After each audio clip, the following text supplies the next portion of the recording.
Tonight, at some point, you're going to turn off the lights, and something in you is going to notice. Not panic, not scream, just notice. A small shift, a slight alertness, the kind you've probably learned to ignore.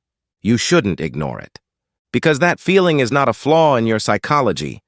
It's a message from people who lived in the dark for 200,000 years and paid a very specific price when they stopped paying attention. This is why you fear the dark, and why the ones who didn't make it. Let's start with what the dark actually was. Not the dark of your bedroom with light bleeding under the door. Not the dark of a parking lot with streetlights 50 meters away. Absolute dark.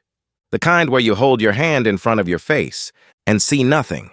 That was every night, for every human, for almost the entire existence of the species. And in that dark, something was moving.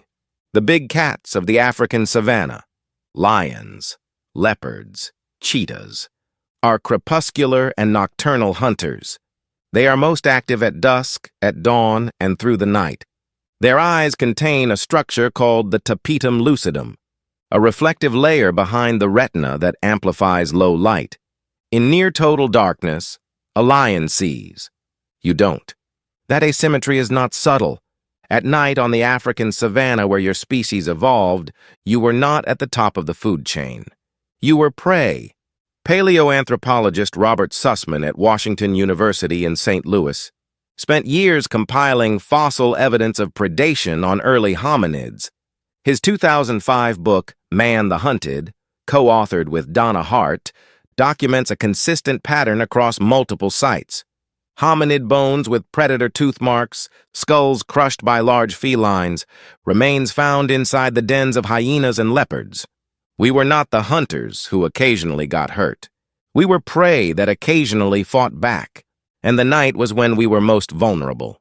Anthropologist Luke Gwen at the University of California, Santa Barbara, published research in 2021, documenting predation risk patterns among modern hunter-gatherer groups.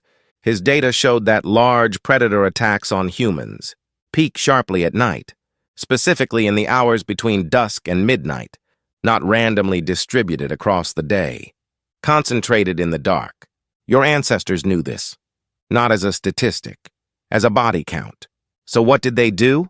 They did what you still do in miniature every night. They made fire, and they stayed awake. Anthropologist Jerome Siegel at UCLA has spent decades studying sleep patterns in traditional societies that have minimal electric light. The Hadza of Tanzania, the San of Namibia, the Semane of Bolivia. His 2015 paper in Current Biology, co-authored with Gandhi Yetish and colleagues, found that none of these groups go to sleep at dark. They stay awake, on average, 3 to 4 hours after sunset, talking, tending fire, watching, and they don't sleep through the night in one continuous block. They wake, they stir, they check.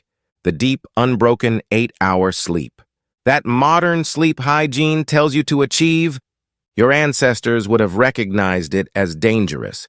You don't sleep deeply when something might be eating you. But here's the part that goes deeper than predators. In 1994, a historian named Roger E. Kirch at Virginia Tech published research that would eventually become the book.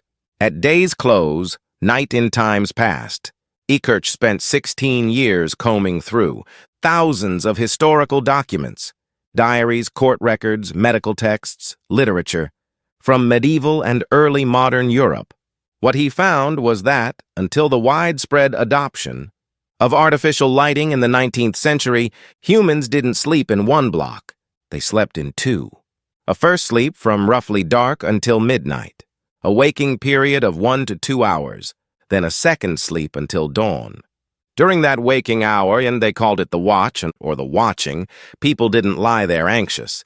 They talked to family members in the dark. They prayed. They had sex. They checked on children. They went outside and listened. The middle of the night was not dead time. It was a specific kind of time. Quiet, intimate, alert. And the word watch is still in your language. Night watch, watchman, watch out. You preserve the behavior and vocabulary long after you forgot why it existed.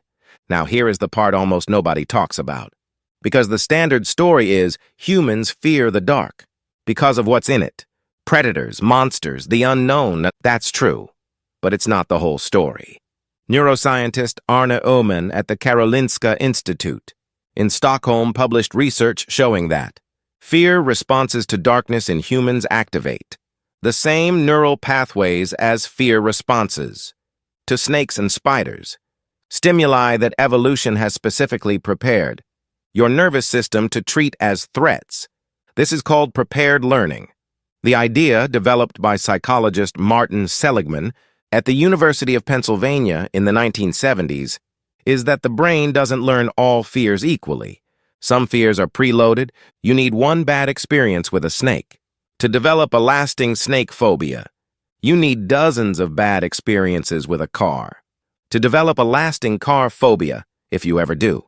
Darkness is in the first category. Your brain comes pre-wired to treat the dark as dangerous. Not because you learned it, because your ancestors who didn't treat it that way were removed from the gene pool, quietly at night, by something that could see them, and they couldn't see back. Think about what your body does right now in the dark. Your pupils dilate, trying to pull in more light. Your hearing sharpens. The brain allocates more processing to sound when vision fails. Your heart rate increases slightly. Cortisol, the stress hormone, rises. You become involuntarily more alert. This is not anxiety disorder. This is a 200,000-year-old threat response, running exactly as designed. The system works. It's just running in a world where the threat is gone. And the system doesn't know that yet.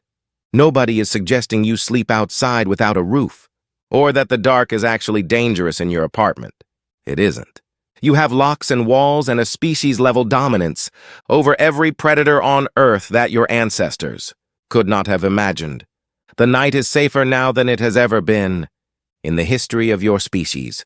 And yet, the next time you feel that shift, that small alertness when the lights go off, you're not malfunctioning. You're receiving a signal from every ancestor who made it through the night. Every one of them paid attention. Every one of them survived and passed that attention on to you. The dark didn't get safer. You got better at surviving it. There's a difference.